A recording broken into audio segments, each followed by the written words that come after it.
With the Lucky Land Slots, you can get lucky just about anywhere. This is your captain speaking. We've got clear runway and the weather's fine, but we're just going to circle up here a while and get lucky. No, nothing like that. It's just these cash prizes add up quick. So I suggest you sit back, keep your tray table upright, and start getting lucky. Play for free at LuckyLandSlots.com. Are you feeling lucky? No purchase necessary. Void where prohibited by law. 18+ terms and conditions apply. See website for details. Fans of the hit TV show Scandal can now revisit every episode on Unpacking the Toolbox, a Scandal Rewatch podcast, hosted by the cast members behind Quinn Perkins and Huck. So, gladiators, grab some Gettysburger and relive Scandal's most iconic OMG moments. We would be in like 110 degrees in a wool coat. Yep. I mean, the chafing that was going on in my pencil skirts, I deserve all the acting awards, people. Listen to Unpacking the Toolbox, a Scandal Rewatch podcast on the iHeartRadio app or wherever you get your podcasts. When my daughter ran off to hop trains, I was terrified I'd never see her again. So I followed her into the train yard. This is what it sounds like inside the boxcar. And into the city of the rails. There I found a surprising world, so brutal and beautiful that it changed me. But the rails do that to everyone. There is another world out there, and if you want to play with the devil, you're going to find them there in the rail yards. I'm Danelle Morton. Come with me to find out what waits for us in the City of the Rails. Listen to City of the Rails on the iHeartRadio app, Apple Podcasts, or wherever you get your podcasts. Or cityoftherails.com. This is the Jabberjaw Podcast Network. No algorithm has ever jammed out to its favorite song, dreamed of starting a band, or watched his favorite movie 100 times. Or even watched a single movie for that matter. Which is why an algorithm has no business picking the films that you watch. Mubi is a curated online cinema streaming exceptional films from around the globe. Each day, they introduce a new hand-picked gem, and you have 1 month to watch it. Whether it's a forgotten classic, a festival darling, or a groundbreaking masterpiece, every single film is hand-selected by experts. Try Mubi for free for 30 days at mubi.com/words. That's mubi.com/words. This is the real deal. I love this site. So happy about our partnership. So check out Mubi, please. All right, now on with the show. Well, hello, everybody. Welcome to another episode of 100 Words or Less, the podcast. I'm Ray Harkins, and I'm well rested, a little rejiggered from the week off. And even though the tragedies still keep mounting up in so many ways, and I hope that everyone out there that is living in California that is experiencing some of the horrific wildfires that are happening right now, I hope you're safe. I hope you are, evacuated and your home is safe and all that other stuff. So, man, it's just unrelenting. But last week I took a week off because I was feeling just so overwhelmed from just emotions, frankly. It was one of those things where, Monday or Tuesday rolled around and I was like, I don't want to put an episode up. I just don't feel like it. And it's the first time I've really run into that. And it's not because I don't enjoy doing the show, but it was, just everything that was happening. It all came crashing down. So I appreciate those of you that have reached out because I know a few of you did. And I like that. I appreciate that. So, but we're back. I would say back with a vengeance, but it's, 1 week. I mean, calm down. But the episode this week is an amazing one. It's with Chaka from Burn. Burn, the legendary New York City hardcore rock band, whatever you really want to put them into. They're just a unique beast in and of itself. And I never saw them when they first existed because I was, basically not existing in the hardcore scene.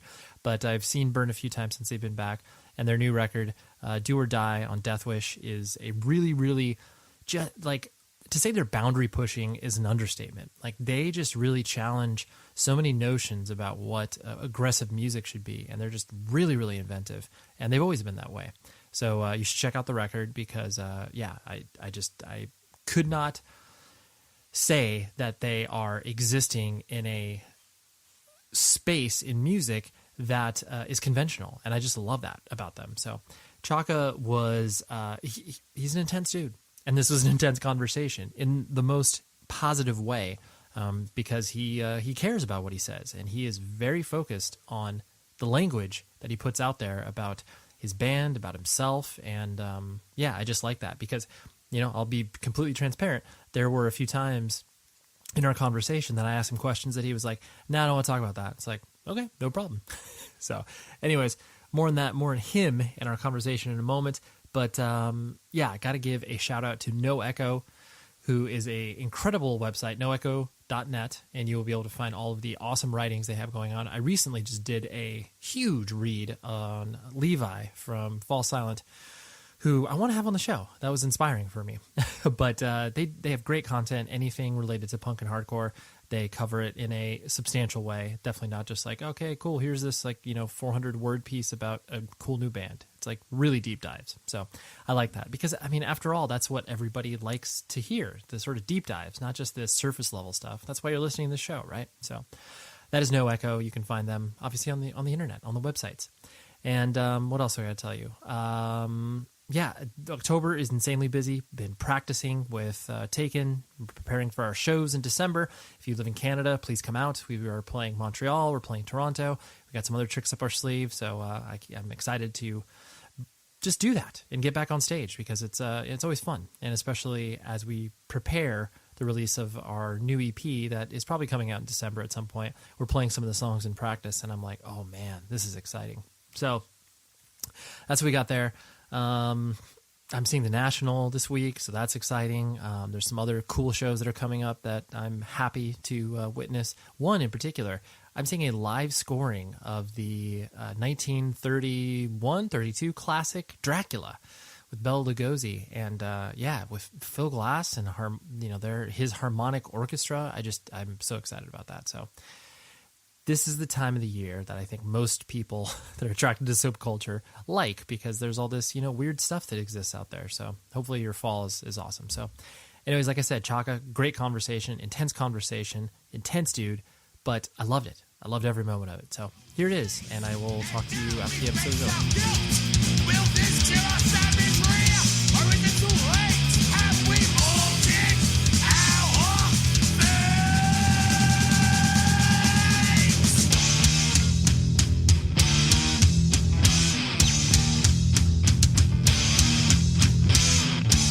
essentially born and raised in Southern California, so got exposed to music via a lot of the same methods that many of us did.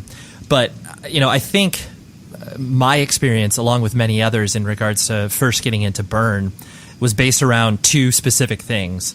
One being the lyrical content and just the fact that it was introspective, not providing any real here is the answer to this thing. This is just kind of like pontificating, and not in a bad way, just like, hey, this is like what I'm going through. And then also on top of that, the second thing was how unique the band was sonically in comparison to a lot of your peers. Like, I think that when if you listen to a comp where that you guys were on, and you had Gorilla Biscuits, Youth of Today, everybody else that was kind of part of that scene, you guys just sound different. I presume that my experience is very reflective over what a lot of people maybe have said to you over the years of why they got into Burn. Like, do you recognize that as being two common points that people bring up to you? I would say sure. Yeah. That's I can agree with that. Go ahead. Right. No, I was going to say, is that, I guess, does that fill you with pride in a certain sense, or is that one? No. Okay. Actually, no, I'm so filled with pride about to float up out my apartment. I'm just filled with pride, floating up. I'm bouncing off the ceiling of my apartment. No, I think pride is whack. I think it's good to feel good about shit. I think sometimes pride pulls you off of the part where you actually did the thing sometimes. But I think what it more, I think almost in a weird way, more annoys me, right, than fills me with pride, because I'm not trying to be any different than anyone else. I like Gorilla Biscuits. I like Youth of Today. I like those bands. You know what I mean? So for when people say that, oh, you're so different, I guess it's true, but it's definitely not something I was setting out for, or something that I had any kind of design or blueprint, or I can't speak for Gavin, but and people can ask him. I think we just did the music we wanted to make, Yeah, that's true. I mean, the intentionality behind these things wasn't the fact that you were just attempting to rub up against all of these specific standards. That was just clearly what came out of you guys. But I always also reflect on bands that are a little bit left of center than what your sort of typical sound of a particular era or whatever. Or like the notion that, on a pop punk tour, like the more heavy leaning band tends to turn some people's heads because they're like, oh wow, like this band is heavier than all the other bands. Like that's kind of interesting. So, I'm guessing that, at that particular time you weren't experiencing that sort of like, oh, they're different, I like them. I'm sure. No, people were just coming to shows and wilding out. You know what I mean? Like, I don't really, the different, the same. I don't, we were dancing different. I think that, we brought some different stuff, some different dance moves from the people that, that used to come and roadie for Burn and stuff. And there was other people out there doing their own things, that they had their own style in the pit. You know what I mean?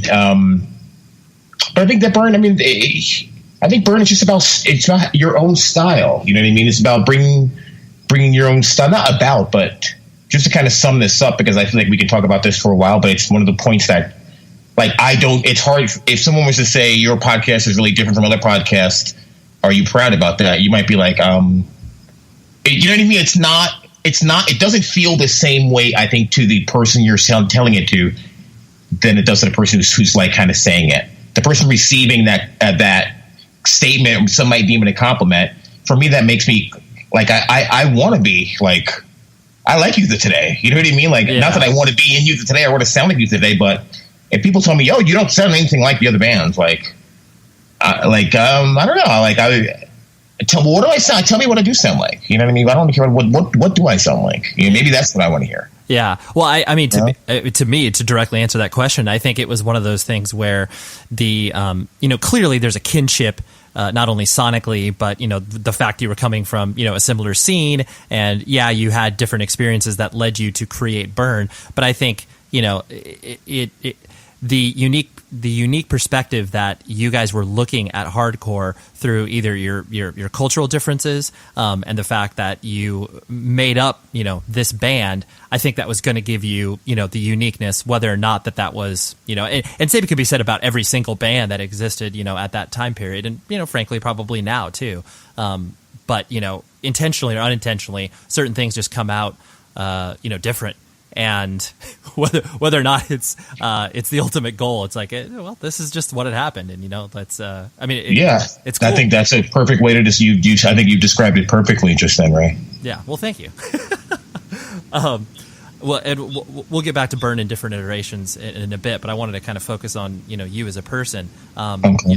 I know you were born and raised in Queens, which at that time, that particular era, not only musically but just everything in general seemed like it was a very it's a hotbed of culture in a way. Absolutely. So I guess beyond the sort of neighborhood kids and the friends that you were kind of hanging around with, how did you kind of, I guess, sort through what you enjoyed? Because when you're getting all this stuff kind of coming at you, where did you begin being like, okay, this is what I identify with versus something I don't identify with? I think it's a good question. I think then when I started to make my own choices around what I was going to kind of get with culturally, I guess I was like 13. So there was really no internet then. So it was kind of what you could kind of gain access to in your periphery, in your environment, or, friends of the family. So at the time I was always a fan of art, drawing, had gotten into graffiti a bit. But before then I was spinning records, like DJing, kind of like cutting back, doing kind of turntable tricks with these breakbeat records. And one of my sister's boyfriends was from another projects. I think he was from Pitkin Projects, maybe. And he had a bootleg of a live jam. And in the projects and in urban environments, you have something called a jam, which is basically an outdoor party that's thrown in the community where basically, you oftentimes you're jerry-rigging electricity from, public utility light post, and you've set up, a rather large array of speakers, and people are outside, and there's kids outside, and, there's beverages, and there's the smell of, at that time, inexpensive marijuana, cheap marijuana, menthol cigarettes a lot. But the music was fucking amazing. You know what I mean? And you would see people spin records, MCs would come and battle from other projects. They would come battle, and I would kind of sneak over there. It was like usually the way the projects are set up like a maze. It's really kind of a fucking dastardly thing. If you look at it from top, it looks like a prison. Projects look like fucking prisons. Mm-hmm. So if you were to like bird's eye view the projects, like to get from my court where I live to where the jam was, I would have to kind of walk by maybe 5 or 6 buildings, and that would take me maybe 7 minutes if I didn't want to look like I was running. So it would take me 7 minutes to get there. My parents didn't. I wasn't supposed to be, because I was 13. I wasn't supposed to be leaving the court, And so I would sneak over there because they had no idea, what I was doing. They wanted to like keep an eye on me. So like I would sneak over there and sneak back, sneak over, sneak back, sneak over, sneak back, sneak over, sneak back. So that was when I first kind of realized that I liked music. I was drawn to kind of music,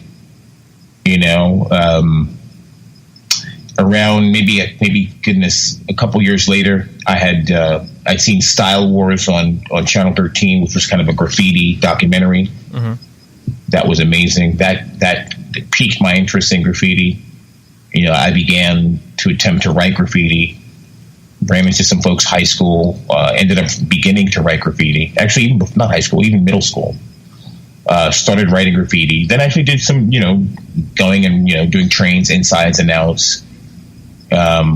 We used to do burn, a lot of burn tags early on when we first started. Me and Gavin would walk the bridges, Brooklyn, Manhattan.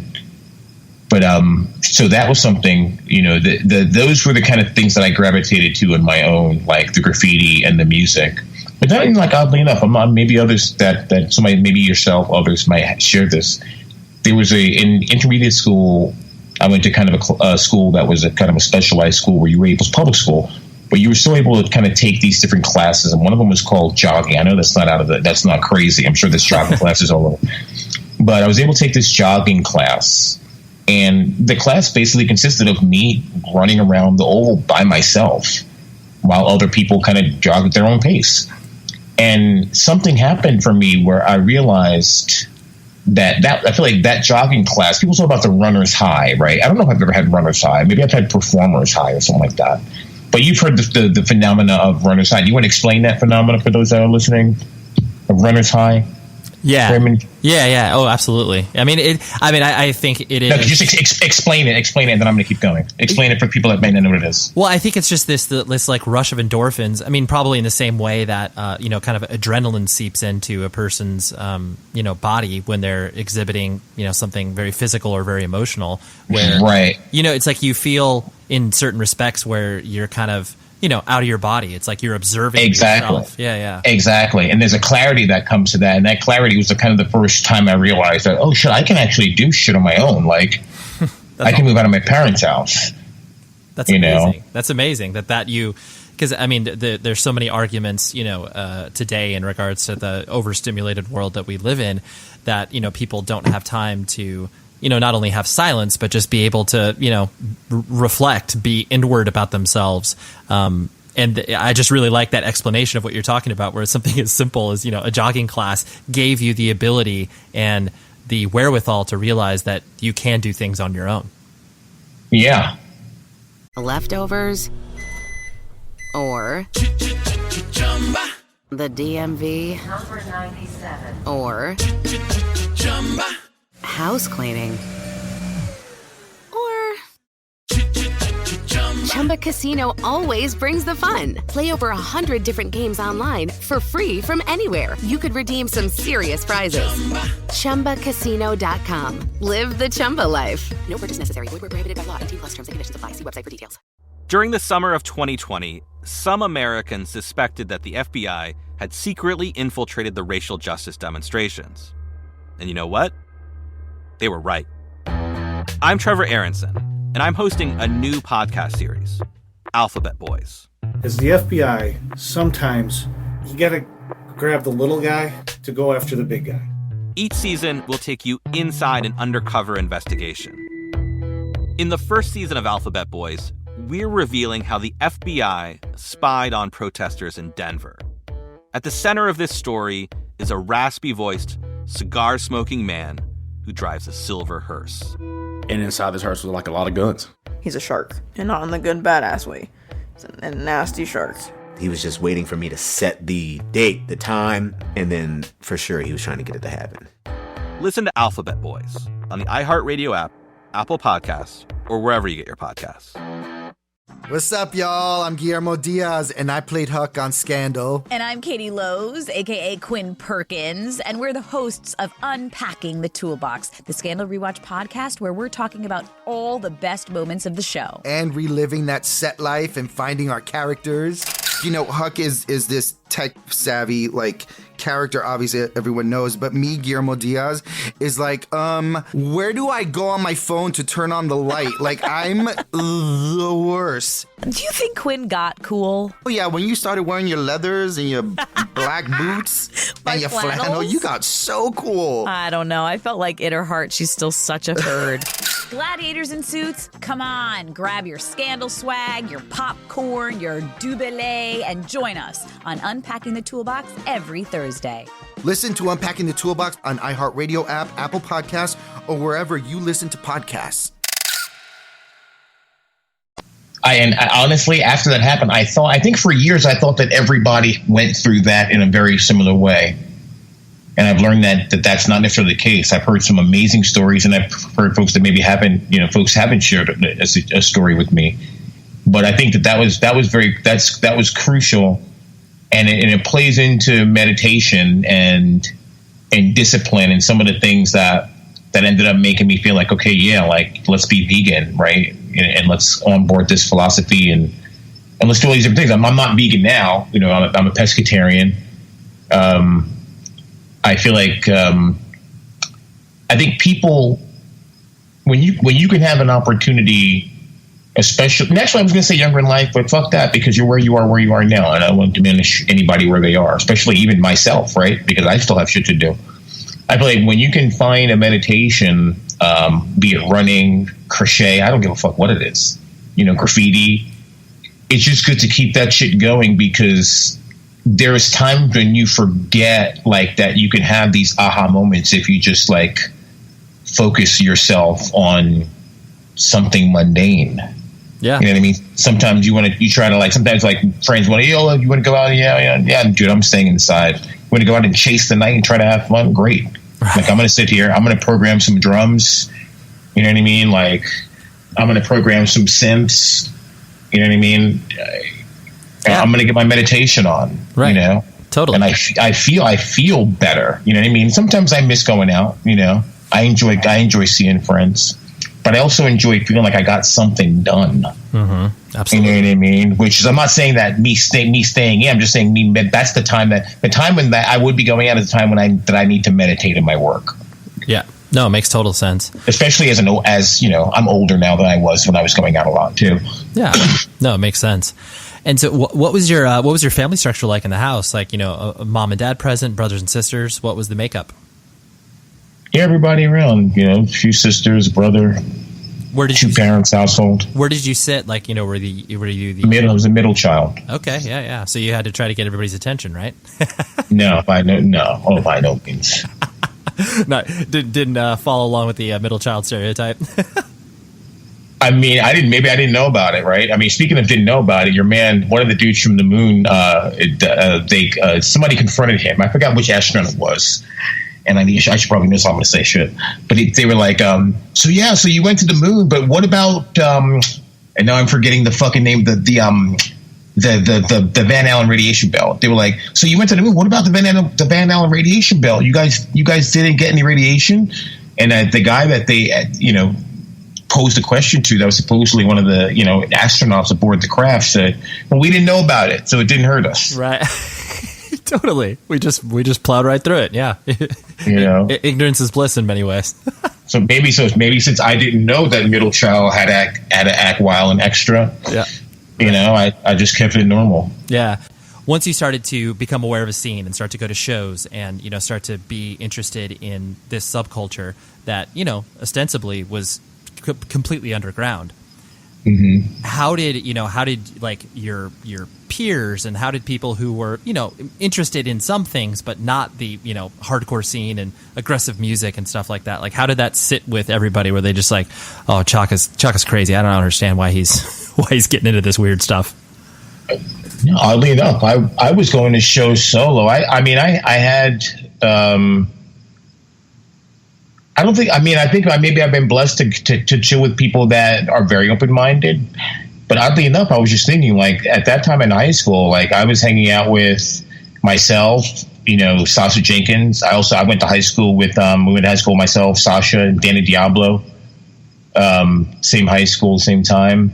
But I was hanging out really with just myself, Sasha, Team Stage Dive Skates was a crew that I had that had Free Five, who's a famous graffiti writer, Geo from Supreme, Chris Keefe from Dave's Quality Meats, John Keefe, his brother, a bunch of people. So we had Team Stage Dive Skates, and I started going to hardcore shows. And I've been an outlier. I was the outlier in my family. I was an outlier in my projects, but I still was friends with everybody. In school, I was wearing like a 3/4 length navy green, forest green rather, Woolrich jacket with these low cut Patrick soccer sneakers and a plastic kind of vinyl drawstring bag from Keith Haring's pop-up shop that used to exist down here in Soho. So I was always kind of a weird, on my own thing kind of person.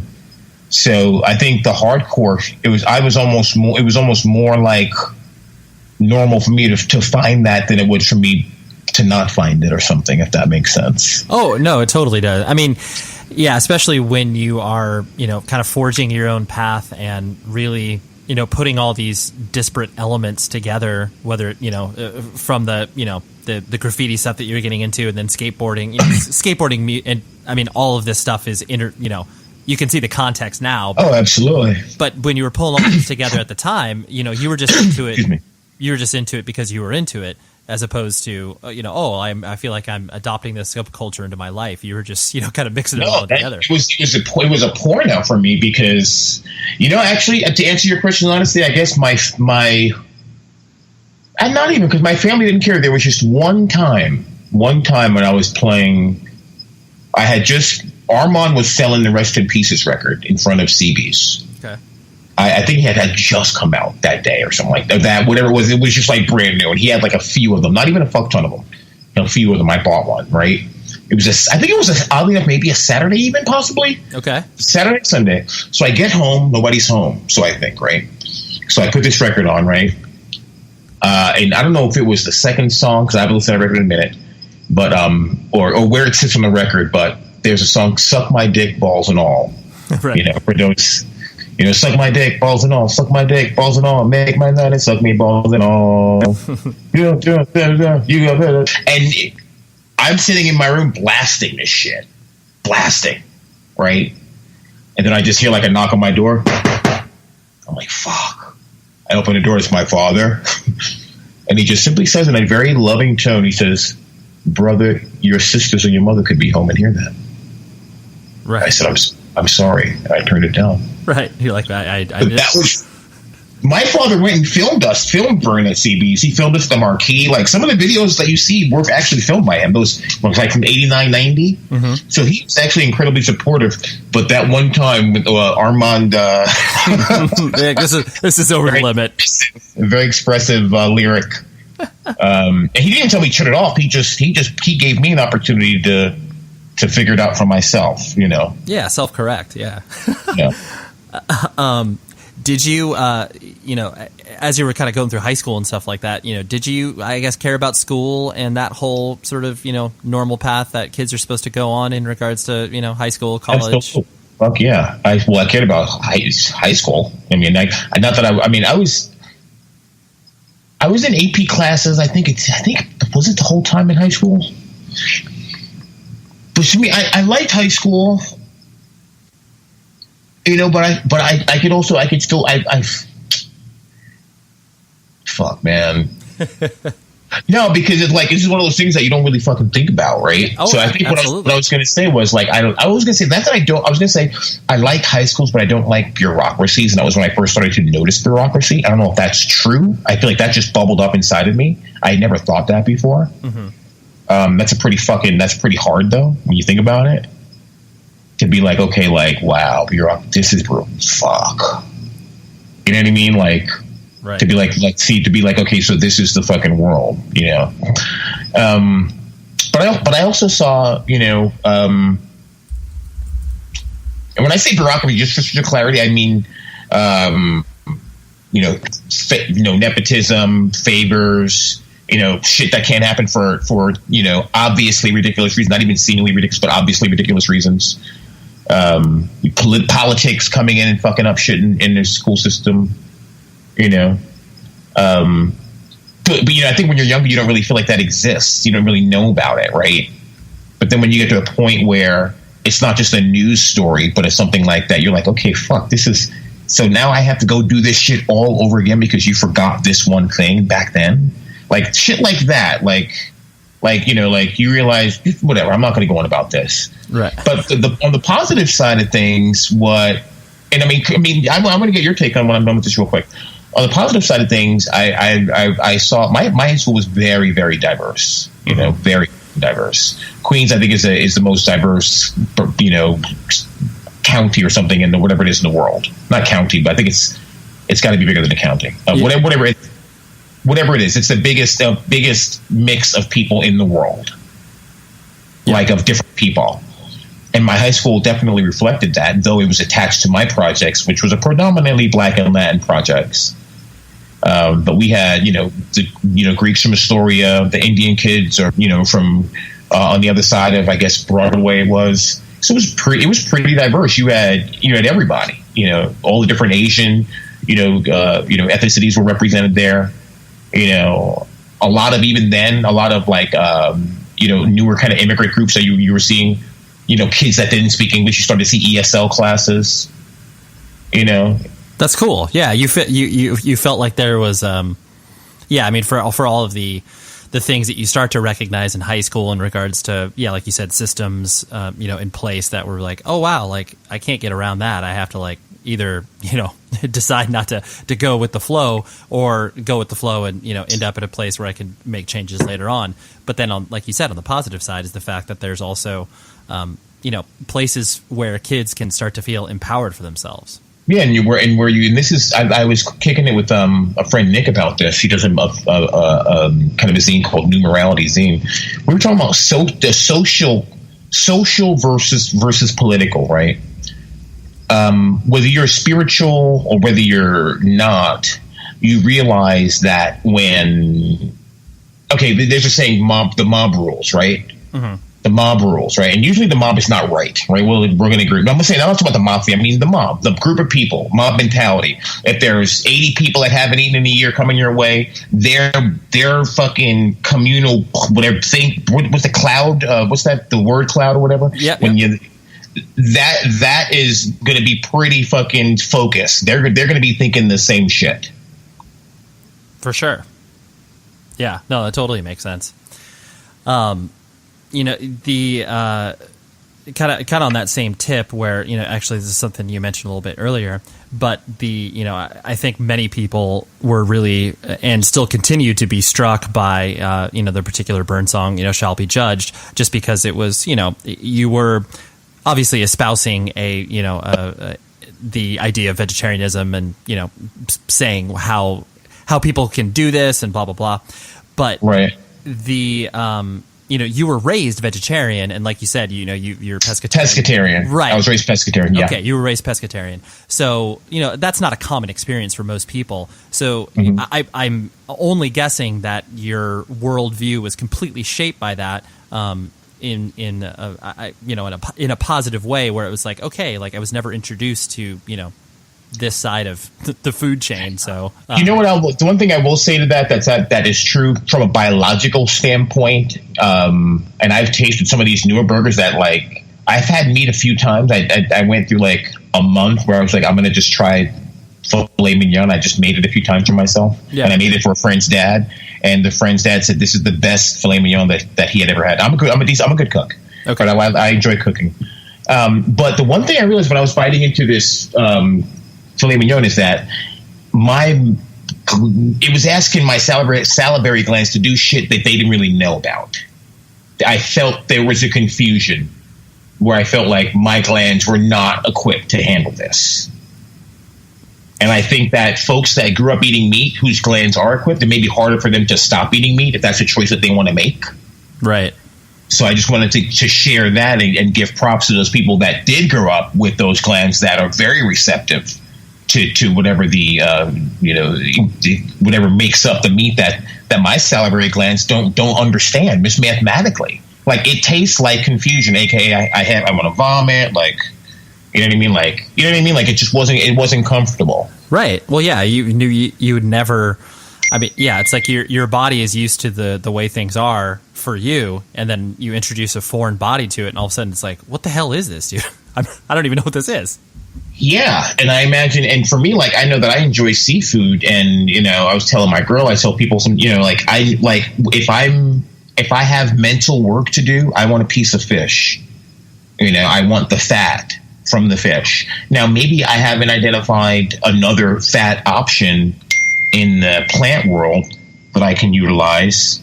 You know what I mean? But I definitely am realizing that certain foods I utilize prescriptively. Right. Sure. Yeah. This serves a function for you, so you're going to eat this as this as it's intended, the fuel for your body.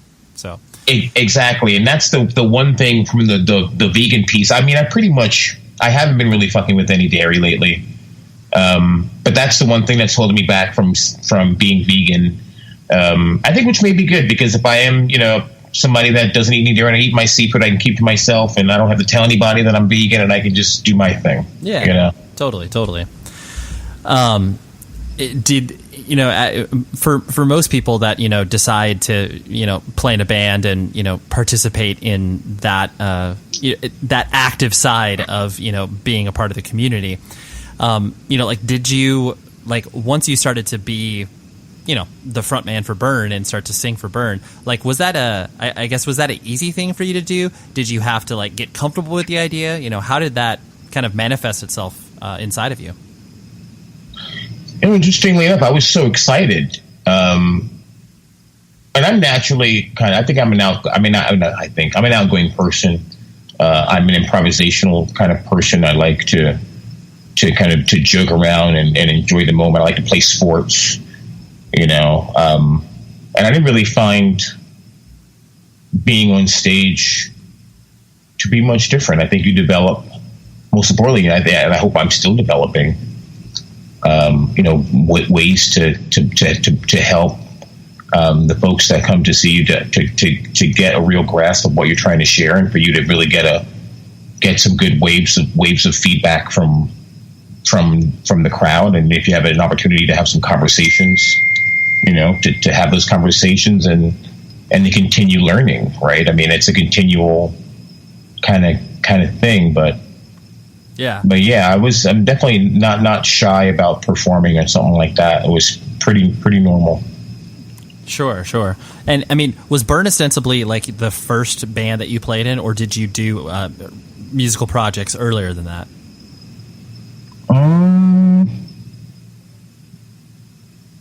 I was programming drums when I was probably 13 or 14. But I wasn't in any bands or anything like that. Right. And did you take to the idea of Burn didn't do huge nationwide tours or anything like that, but you guys played out and you were active. Did you like touring? Did you get comfortable to that that motion of life?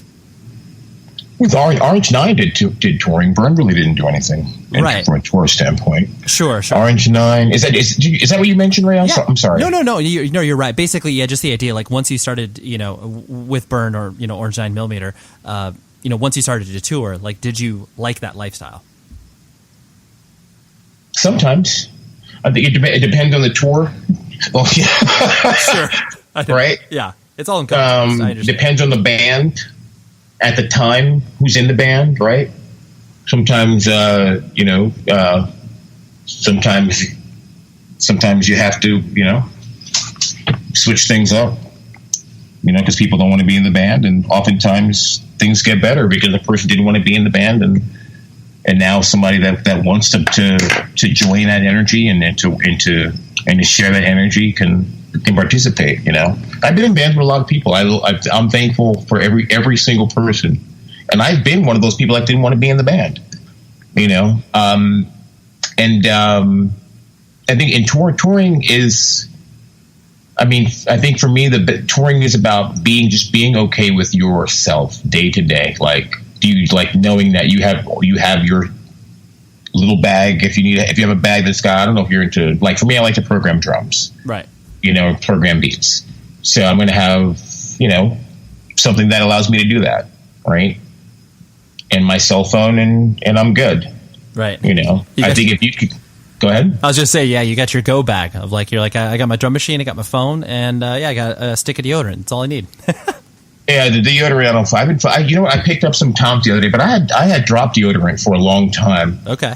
I just dropped because I felt like I just felt like it was fucking with me. Obviously, I had stopped using the aluminum based ones a while ago. Yeah, sure. But then I had just dumped all deodorant.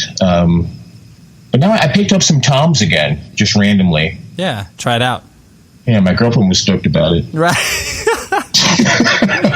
It's like, thank God you now have less of a human odor about you. I'm like, baby, what's that manila envelope you're hiding behind your back? Why does that say divorce papers? No, forget it. No. Forget it. It's all better now. Right. It's all better now. That's amazing. And so, I guess from a, practical standpoint of the idea that, once you started to, play and burn and start to experience the music world, did you ever, I guess, have a taste for, the music business in regards to being active in your band with it? Or is it one of those things you always kind of tried to separate, church and state in regards to I'll make decisions that are business related to the bands that I've been in, but I don't necessarily care that much about it. Does that make sense? I think I get to just what you're saying. You let me know if I answer your question. I think it's at different times. I think in Orange 9, I was, then I wasn't, then I was, then I wasn't. In Burn Now, I was, then I'm just, right now, I'm kind of taking a step back and letting myself letting myself focus my aperture kind of differently. Mm-hmm. And I think that benefits the band. Because if everybody is kind of, day to day, then you almost can't see the forest from the trees anymore, right? Yeah, well, or the good old saying of too many chiefs, not enough Indians, or too many of the same chiefs, right? Sure, good point, right? Leftovers, or the DMV, number 97, or house cleaning, or. Chumba Casino always brings the fun. Play over 100 different games online for free from anywhere. You could redeem some serious prizes. ChumbaCasino.com. Live the Chumba life. No purchase necessary. Void where prohibited by law. 18+ terms and conditions apply. See website for details. During the summer of 2020, some Americans suspected that the FBI had secretly infiltrated the racial justice demonstrations. And you know what? They were right. I'm Trevor Aronson, and I'm hosting a new podcast series, Alphabet Boys. As the FBI, sometimes you gotta grab the little guy to go after the big guy. Each season will take you inside an undercover investigation.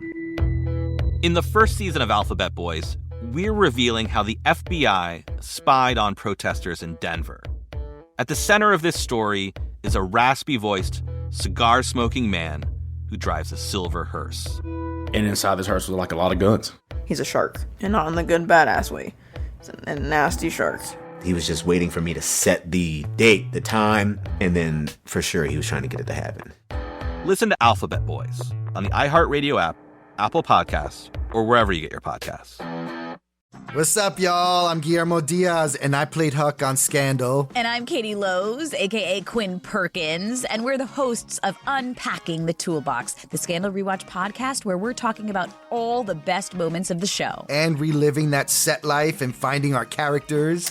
You know, Huck is this tech-savvy, like, character, obviously everyone knows, but me, Guillermo Diaz, is like, where do I go on my phone to turn on the light? Like, I'm the worst. Do you think Quinn got cool? Oh yeah, when you started wearing your leathers and your black boots and your flannel, you got so cool. I don't know. I felt like in her heart, she's still such a herd. Gladiators in suits, come on, grab your Scandal swag, your popcorn, your Dubélé, and join us on Unpacking the Toolbox every Thursday. Listen to Unpacking the Toolbox on iHeartRadio app, Apple Podcasts, or wherever you listen to podcasts.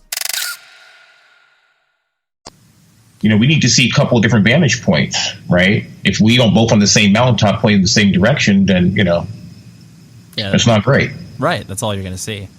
Yeah. And so then the, you know, once you did, because, you know, I mean, a couple years after is when, you know, Orange 9mm came into your life. And, you know, were you, I guess, in your head sort of actively, you know, trying to, quote unquote, make it in the music industry? You know, was that the concerted effort? Well, I think anybody in a band wants to be able to play music for a living. Sure. You know, so I think that we were lucky enough to get a record deal. I think we made some good records. I think you know, what makes you ask the question about Orange 9? Well, because I have always been fascinated by that era of music. I mean, partially because I'm 36 years old, and so like a lot of that stuff, you know, predated me by a couple years. You know, like I think you guys never played a Warped Tour, did you? Yeah, we'd played the first Warped Tour as well as I think we may have done 3 Warped Tours. Okay, at least 2. Yeah. Okay, yeah, because I saw you guys at a Warped Tour. It probably was like the '97 edition or something. But anyways, the point being is the fact that era of music was so interesting because you were coming off the tail of, you know, the powers that be recognizing that independent music was a, you know, viable, sellable option, you know, in the early '90s, and then then you had the, you know, residual effects of that, you know, from like whatever 93 arguably to like 96, 97 when, you know, the whole nu metal thing started to take hold. But like you had that interesting era of, you know, where bands like You Guys and Shift, and then, you know, whatever a couple years before with like Quicksand, where you guys were all writing inventive, interesting music, and all came from a very specific point of view that existed in the independent music world, but you had ambitions that were larger than that, you know? And I just find it, and the fact that you know, every one of those bands had, you know, some level of success, I just find it so interesting because I don't think in very, very many other eras of music that could have existed in the same ecosystem, you know? So do you think it did successfully exist or no? I think it did. Well, I think it did successfully exist in regards to the fact that, you know, you guys were, you know, doing tours that were, you know, just, well, I guess for lack of a better term, weird, you know, or it was like, oh yeah, I guess, you know, this band's touring with like No Doubt or whatever, like, you know, these. What tour are you thinking of? Is there one that comes to mind? I know. I'm just trying to think of one. Well, I mean, it's like, you know, when like Shelter toured with No Doubt, it's like, you know, that's just so, I mean, in context at the time, it made sense because No Doubt was like one of the largest bands around and they were on the upswing, and Shelter was, you know, could have gotten on that. But yeah, but there's a cultural connection there as well, though, between Shelter and No Doubt. There is, and I think that's the connection. So I think that's a wonderful phenomena that I love when it happens. You know, when for whatever reason you have, and maybe it's a different genre, even as we have like with the No Doubt and Shelter thing, where there's these bands that are, you know, not necessarily on different sides of the pendulum swing sonically, but not in the same, you know, area of the record store, right? Yeah. Not in the same set of bins, but yet a cultural tie-in is strong enough for them to create a tour together. And for this band, that's a big, you know, they're a pretty big band, and to take Shelter on tour, it's a risky thing for them to do, right? Yeah. Oh, I don't think their management company was. Oh, actually, I can't. I don't know what did. I don't know anything about that, so I'm not going to speak to it. Right. But I think that it's great that both bands. I don't want to say they took a risk, but that they agreed to do it because, you know, the culture brought them together, right? That, you know, so I think it's amazing. Yeah. Oh, no, I totally agree. I mean, the same way, like, I remember seeing Quicksand tour with Offspring, and that was, like, the first time I heard Quicksand when I was, like, 13 or 14 years old, and I never would have known that band otherwise. And so, anyways, the I guess overarching point that I was trying to make was the fact that, you know, Orange 9mm was definitely a part of that, and you guys, you know, had a lot of interesting opportunities, and you pursued that, and, you know, you're on a major label, and all these exciting things happening. You know, did you feel like it ever kind of got out of your control, and you were just kind of part of this system, or did you always feel like, hey, I got a good grasp of this, you know, success or failure aside, like, we got a good grasp of this? Yeah, I mean, I think that's an interesting question. I think that this is not something I've asked myself, so I really have to kind of quickly construct it now. Hope I do a decent job. No worries. I think that the weirdest factor for this, I think for a band member is more the timing and expectation, right? It's less. I don't think any band starts out necessarily wanting to suck or to play only to two people, right? After a few rehearsals, if you've got something that you think sounds good, you're getting excited about it and you want to share it, right? And that's a general share, like share it to anybody. Let's just get it out there to people.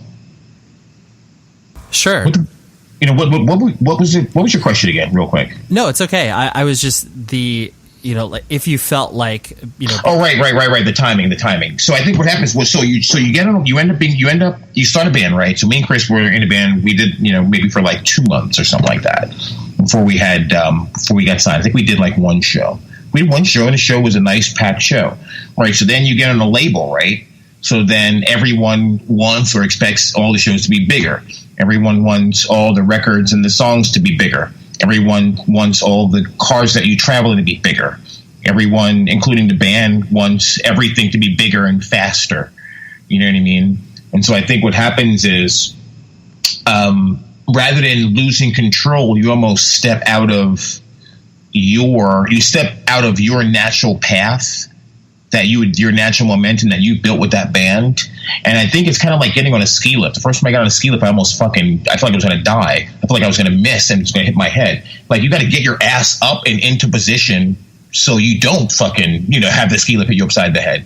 And I think that it's hard to do that when you're a band and, you know, you want to be successful, and label tells you to, you know, this is the best booking agent for you. And we're like, no, we want to go with our boy. We're not going to fucking make a decision. Your manager's like, well, you know what? Well, you're not really going to have a chance if you don't. But we're like, fuck that. We're going to still stay with our boy. And so you're doing these things where a lot of what makes the industry work seemingly is sometimes the fact that maybe the manager was trying to tell us, hey, look, like, I can't get favors done through the guy, you know, but I can get favors done through this other guy, right? So I think that's when the complications happen, because we said, no, we want to go with our boy, right? And that's what we did. Instead of going like, no, yeah, let's go with let's just step totally inside of your apparatus and do what you will with us. You know, like Orange 9, we had a couple of songs on MTV, not any like hits or anything like that. So I'm not saying like we were going to blow up and do anything really, really huge like that. I have no idea, you know, but I think that the hardest part was like trying to figure out which resources to choose to maintain that control that you talked about and to not feel like you're out of control. Yeah, no, that's a really, really good point. I like how you phrase that, because it does, you know, when you have people that you trust, you know, kind of surrounding you, either, you know, management, booking agent, whatever, you know, these are people who, you know, who may have your best interest at heart. I'm just speaking in generalities as opposed to your specific instance. But then sometimes, you know, you have people who maybe aren't that good at their job because they've been, you know, just been homies with you for a long time and protect your interest. And then, like you said, they don't have the certain connections. And so, but yeah, I mean, it's probably the same feeling, except to the, a much greater degree, why like, NBA basketball players are like, best friends with their friend from middle school because they it's like they've known them for and that guy ends up being their agent, and that's when guess what ends up happening to that guy who's the best friend of that player that brought him along. He ends up bringing on other players under him, and now this guy is an agent. Now this guy's learned the game, and now this guy can make an impact. Yeah, no, totally. And he's down with you instead of just a la carting that piece off to some other lawyer or some guy that doesn't really necessarily care about you. Yeah. Oh no, totally. So that's the hard part, right? You try to build your own kind of team equity while also trying to win. Yeah. Right? Yeah. No, absolutely.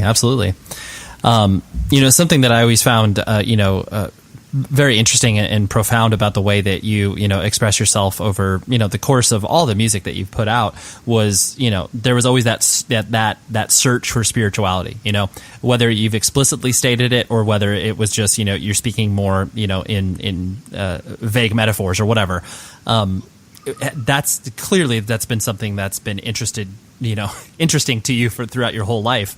How did that sort of manifest itself, whether it was like you were raised with a specific religion and then you did some research and you found more, like how did I know it's probably not easy to just like button it up and be like, oh yeah, it's this thing, but I just always find it interesting. Right, I was raised by vague metaphors, actually. Nice. That's why I find the oneness in using them myself. That's good. No,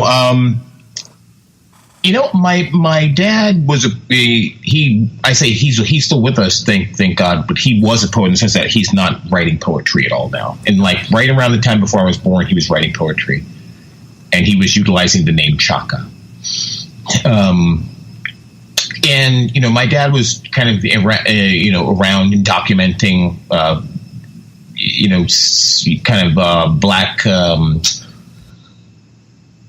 black community discussions and stuff like that, to the point where I was able to attend some great, avant-garde, jazz exhibitions and poetry exhibitions and discussions and things like that. And I think that it really helped me to kind of buy into the exploratory piece of expression in music. I think I felt like that's where it seemed the most unconscious in me, in a good way, and not filtered and through the conscious. I love things, all types of art, Shakespearean, all of it, trap music, it's different, it's a different point of view. I feel like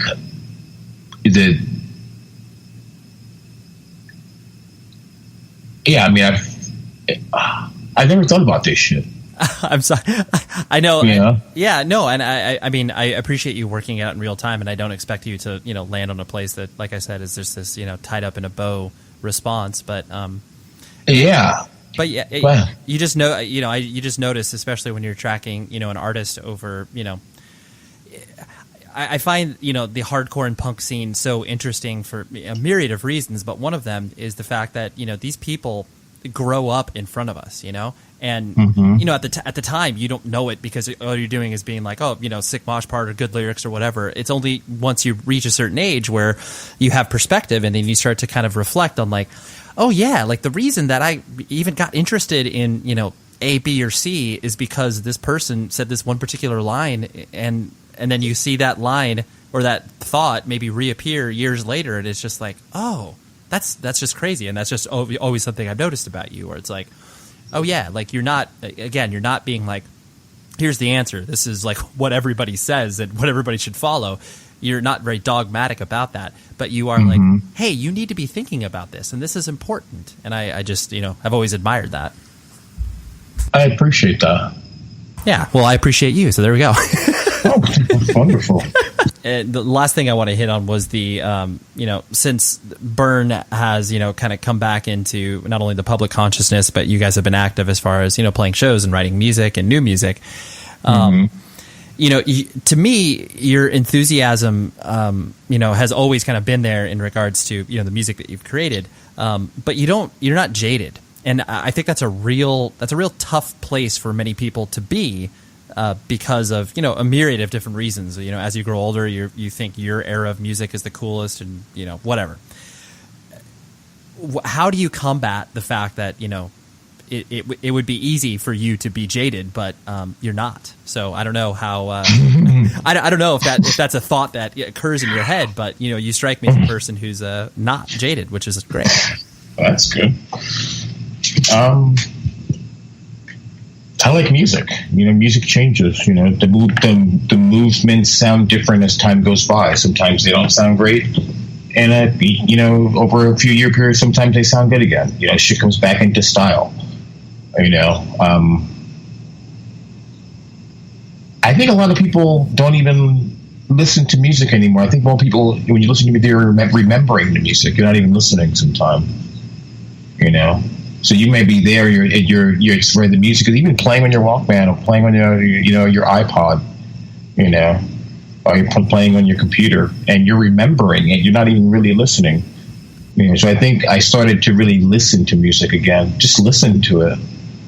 And Sergio, my friend Sergio, reminded me to not be in judgment of any music, whether I like it or not. Got it. And that was, I guess that was fostered in you, relatively early in your music listening life, or was it one of those things like? No, that shit happened like 3 years ago. Literally, it happened in London, so that would have been about 5 years ago. Right. Was it 6 years ago? 6 years ago, something like that. And that was at a time when I needed it, because I was at a time when I think I may have been on my own dick, or on my own, whatever it is, period, epoch, whatever you want to call it. Mm-hmm. Yeah, our shit's the best, and I wasn't even necessarily verbalizing in that sense, but something was playing and I was like, dude, what the fuck is this? And I forgot exactly what he said, but it was something very simple and very nice, where he just like, if you don't like it, you don't have to be, if you don't like it, that's cool, and it wasn't even his. Right. But he was like, just don't be in judgment of it. Right. Yeah. No, that's. And he wasn't parenting me when he shared it. He was actually giving me a hint. Right. Yeah. It was like whispered. It's like, hey, dude, you don't need to do that. Oh yeah, you're right. I don't. Because what he's telling me is just keep listening.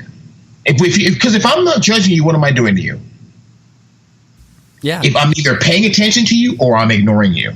You're either in front of me or you're not. Right. If I'm not judging you. Right. So if the music's playing and I'm not judging it, then what am I doing to it? Right. Either listening to it or not listening to it. Sure. There's only one or two modes you can be with that. You know what I mean? And when you begin to listen to it, oftentimes what happens? Oh, it's not that bad. Right. Oh, I like that bit. Yeah. Oh, I remember this. This guy was in so, you know what I mean? Like, just a little bit of listening. And I need to remember that for my shit. I'm not on some fucking Dr. Phil shit. You know what I mean? Like, I fucking, I need to remember to fucking listen and chill. Right. And hear the deeper bits, Yeah, no, that's really interesting. And I promise, last thing, and then I'll let you go, was and something that, you've mentioned, more than once on this conversation was there clearly there always comes an ego play in regards to, when you're getting up in front of people and, playing in a band, and the idea that, some people have difficulty separating from the fact that it's like, oh, I am, the band that I play in. Like, your identity is so wrapped up into that. And I'm sure there were many aspects, over time, and even, frankly, recently, where, maybe you had to struggle in regards to just being like, nah, that's not a part of me. Like, I am my own individual. The music I create is separate. How did you navigate? I don't know if my brain works to the point where I would necessarily see that perspective right now. Sure. So I think that I would recognize the person's context, right? Okay. And then I would appreciate it for what it was. Sure. Fair enough. Well, Chaka, I really appreciate you talking these things that like you said, you probably haven't thought about before, but I appreciate I appreciate you answering them as honestly as you possibly could. So thank you so much for hanging out, dude. Oh, cool. It's my pleasure. Hopefully there's some sentences that are strung together enough to create some cohesion there. So yeah, there we go. Chaka. Thank you very much, Chaka. I appreciate that. Thank you to Trey from Death Wish and Stephanie, who does PR for them, for helping us out because, this was a long time in the making, and we were able to nail it and get it out to the world, and hopefully you enjoyed it. So what do I got for you? I have to tell you just about the awesome guest that we have next week.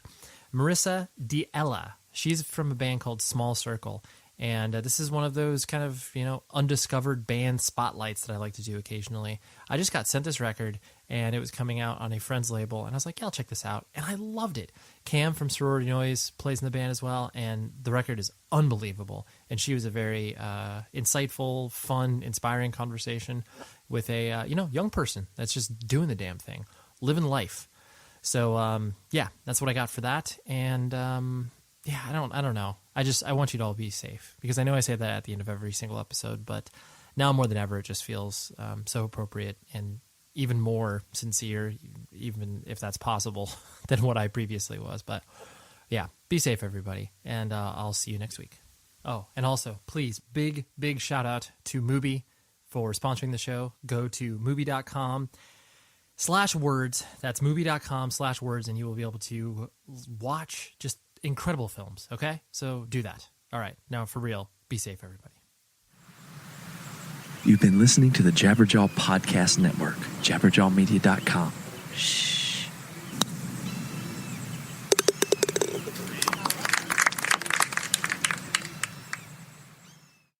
With the Lucky Land Slots, you can get lucky just about anywhere. This is your captain speaking. We've got clear runway and the weather's fine, but we're just going to circle up here a while and get lucky. No, nothing like that. It's just these cash prizes add up quick. So I suggest you sit back, keep your tray table upright, and start getting lucky. Play for free at LuckyLandSlots.com. Are you feeling lucky? No purchase necessary. Void where prohibited by law. 18+ terms and conditions apply. See website for details. Fans of the hit TV show Scandal can now revisit every episode on Unpacking the Toolbox, a Scandal Rewatch podcast, hosted by the cast members behind Quinn Perkins and Huck. So, gladiators, grab some Gettysburger and relive Scandal's most iconic OMG moments. We would be in like 110 degrees in a wool coat. Yep. I mean, the chafing that was going on in my pencil skirts, I deserve all the acting awards, people. Listen to Unpacking the Toolbox, a Scandal Rewatch podcast on the iHeartRadio app or wherever you get your podcasts. In 1967, Joseph Stalin's only daughter flees Russia for her new home, America. Hello to everybody. I am very happy to be here. That story alone is worthy of a podcast, but Svetlana is about what comes next, and it's the craziest story I've ever heard. It has KGB agents, a Frank Lloyd Wright commune, weird sex stuff, 3 Olgas, 2 Svetlanas, and 1 neurotic gay playwright. That's me. Listen to Svetlana on the iHeartRadio app, Apple Podcasts, or wherever you get your podcasts.